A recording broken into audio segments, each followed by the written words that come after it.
Hello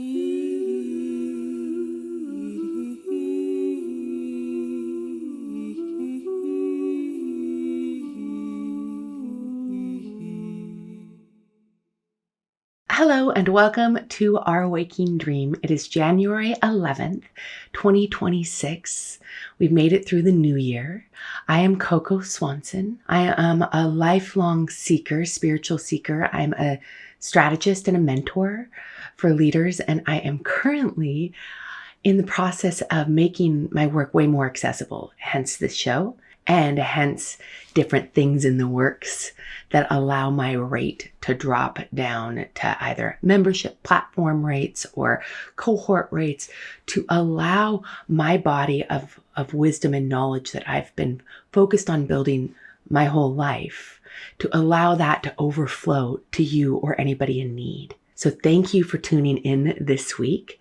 Every week on Our Waking Dream, I go over a basic astrological theme or two that's moving through the week. And I name it in a way, ideally, that if you come for an astrology lesson week after week, keeping in mind that astrology is a whole language, it's a huge body of knowledge. So if we come week after week, ideally you'll be learning a lot in a way that you can immediately apply to your life. That's the first part of the show is all about the astrology. The second part of the show is all about the practices that allow for you to integrate the metaphor, the themes moving through the astrology, to allow for you to move with the flow versus trying to force your way upstream. So thank you. Thanks for being here. As always, please give this wings by sharing it with people you know. Review, like, comment, etc. And thanks in advance for doing that. This week, we are still in the midst of a very strong Capricorn season. Capricorn season that's from mid-December to mid-January every year is extra Capricorn because we have Mars, Venus, and Mercury also in the sign of Capricorn. So as I was saying last week, it creates a Capricorn party. We don't usually associate the word Capricorn with the word party because, frankly, Capricorn is one of the more serious signs on the zodiac. It's the zodiac sign that allows for us to build our legacy over time, over a lifetime. It's our mission incarnate in a way, ideally, that's built to last as long as it can. Everything has its arc of progression from its beginning, middle to its ending. So it's not like we're building things to last forever, forever, forever. However, with Capricorn, that's the goal, is sustainability. Capricorn words are reliable, hardworking, diligent, resilient. You understand as a Capricorn that it takes time, dedication, discipline to build things from an idea into form that lasts. So Capricorn, when we have the Sun, Mars, Venus, and Mercury all in Capricorn, it's exceptionally potent and powerful to focus on. Are you being reliable? Are you resilient? What helps you be reliable? What helps you be resilient? What helps you build things over time? And we're focusing on Capricorn this week, as well as Pisces.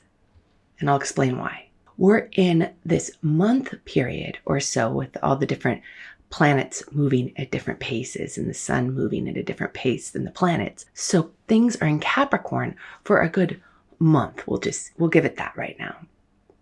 Whereas Pisces, the North Node, which is our collective Dharma, it's the direction if we embody during the year and a half that a North Node is in one zodiac sign. If we embody the attributes of the zodiac in the North Node, we all have a potential to level up at a quantum level. Basically, we can really get an increase in our heart's desire in our life and our shared experience when we follow the instructions within the metaphor of the North Node. Okay, we'll simplify that. It's in Pisces right now. So is Neptune and Saturn. Neptune and Saturn around the last degrees of Pisces is huge, but it's a very different energy than Capricorn. We're talking almost the opposite. Whereas Capricorn's about building things that last over time here, very like physical things that last. Pisces is about the return to spirit. It's spirituality. It's whereas we talk about the language of form and creating things in form for Capricorn, we talk about the language of spirit and how we move things in spirit in Pisces. So it's a very different aspect, but if we synthesize them, which is what I'm suggesting today, and to be honest, with each of these weeks in Capricorn season, there's been emphasis on the softer attributes, either with its polar opposite when we had that full moon in Cancer, or now really looking at the watery spiritual elements of Pisces. So what style of questions, what inquiry do we bring in the most advantageous way to a Capricorn and Pisces time? For me, that's about how am I bringing my spirit into the things I build? Or another question is, how am I bringing my soul to my work? How do I bring my heart and my imagination to my projects that I'm offering publicly? Capricorn, the place in the chart is around public esteem. It's about vocation, what we do in service over time in the world, what we build. Well, if we're building top-down structures that are head heavy but vacant of our heart and our faith and our spirit, then that's not going to fly in this season, because we're still in the dissembling, especially till Valentine's Day. There's this dissembling at the last degree of the zodiac, which is really the return, the surrender, the letting go. And can you see how that could be almost conflictual if seen in a certain perspective with Capricorn energy, where we're saying, let's build our legacy, let's build what we're here to do on the planet. And then the other side is saying, no, let's let it all go. Let our karmic patterns go. Let all infrastructures go that are no longer in line with our soul. Let's let it all go. And then it's like, build. Let it go. Build, let it go. Hence these inquiry questions. Practice number 1, I suggest, as always, is primarily inquiry. Observe. Is your heart in your work? When is your heart in your work? What environments allow for your heart and your emotions and the softness of you to show up in your work? Are you more top heavy? Or do you feel a real creativity in what you're creating on a day-to-day, resilient, reliable basis? So it's like looking at your habits of how you create things in Middle Earth or just in your day-to-day life. How are you creating things? And is it balanced between your spirituality? Is your spirituality integrating into your work? That's a broad question, right? Because there are as many types of spiritualities as there are humans, in my opinion. And so how we embody our spiritual practices is a real individualized process. This said, practice number 2 that I suggest is a really simple mantra I use often. And I say, I call all aspects of me here. And then I'll snap kind of bossy now. So again, that's I call all aspects of me here now. After I name that loud and like, the more bossy I am with affirmations and the more I'm behind the affirmations, I find the stronger they land in my psyche and my physiology. So I call all aspects of me here now. And this becomes a micro break. I take micro breaks and macro breaks, or I have micro practices and macro practices, little practices and big practices every day.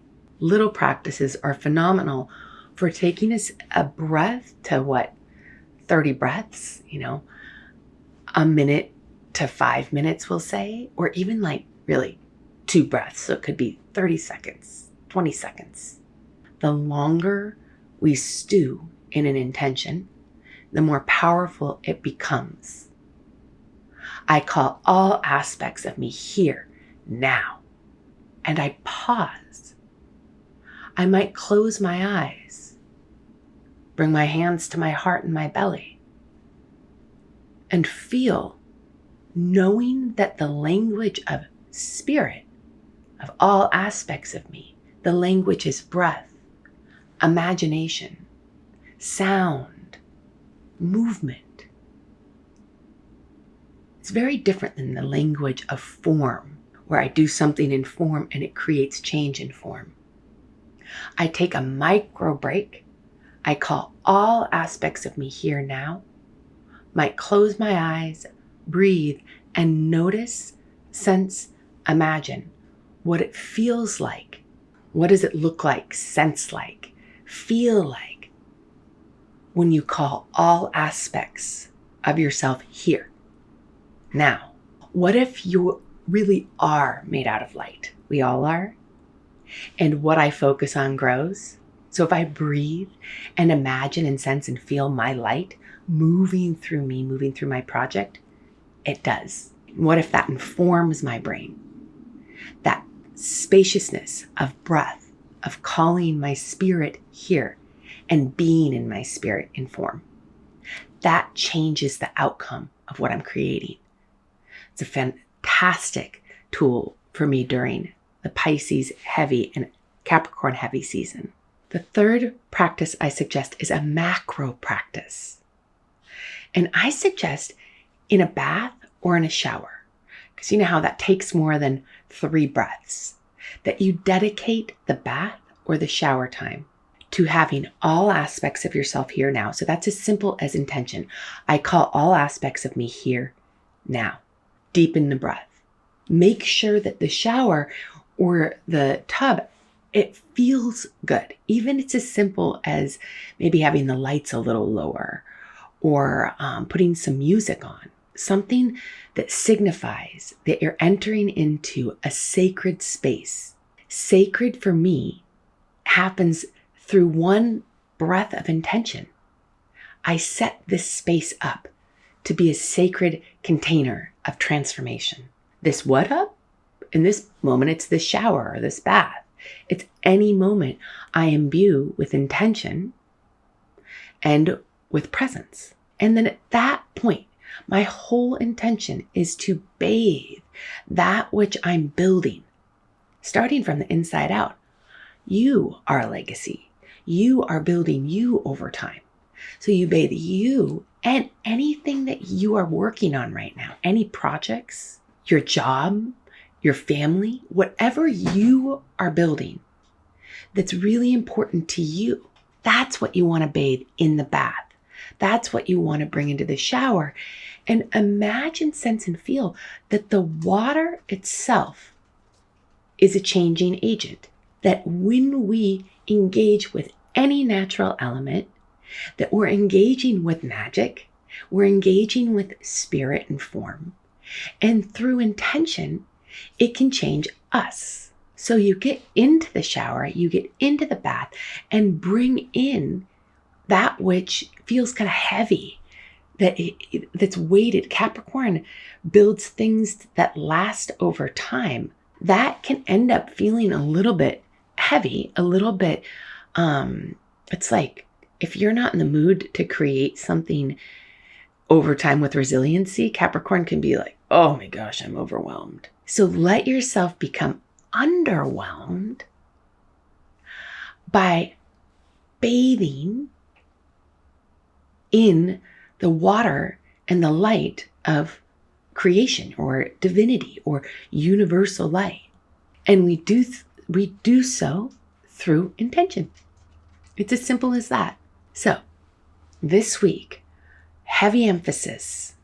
Until we have a new moon in a week in Capricorn at the last degrees, in the last degrees of Capricorn, it's really harmonious and it's exceptionally Capricorn heavy still.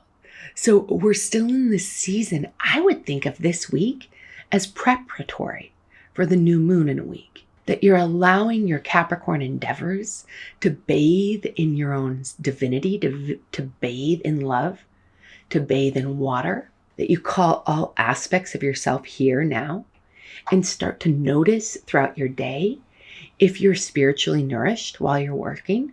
And if not, what are micro and macro shifts that you can do to spiritually nourish yourself so that you can come into this new moon on the 18th in a week with a really refreshed, regenerative Capricorn feel. So it really carries impact for the rest of your year of what you're building, why and how, bringing the spirit into that which you're here to bring into form. Okay, that's it. That's it for today. I'm so glad you're here. Again, reach out to me. At this point, this is still small, and so I'm accessible with as something as simple as an email or a reply to my email if you're on our newsletter. And so please take advantage of that. Lean into me. I offer 3 half-price sessions per week in January. And that's for you if you're wanting to know what's going on with you astrologically and different meditations, awareness tools that you can bring in specifically to your life right now. Okay, thank you, thank you, thank you. Until next week. Mwah. Thank you for being a part of our community here at Our Waking Dream. Please make sure to like, subscribe, and share. Fill my cup and let it overflow. Let it overflow with love.